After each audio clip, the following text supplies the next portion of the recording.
In the heart of Eifers operations, where safety is as foundational as the concrete we pour, we're constantly pushing the boundaries of what it means to work safely. Today, we're taking you behind the scenes to showcase our latest safety initiatives, a testament to our unwavering commitment to the well-being of our team and community. Yeah, so recently we've updated a few safety things on site and in the yard. We've implemented a new loading deck for the volumetrics at the silo there. Makes it a lot easier for the operators now to see when their cement bins are full.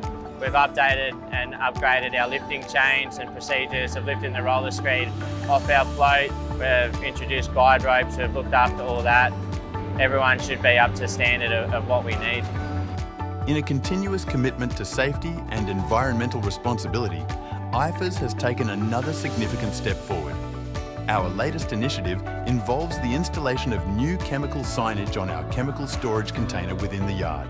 This enhancement not only ensures compliance with the latest safety regulations, but also reinforces our dedication to maintaining a secure and informed workplace.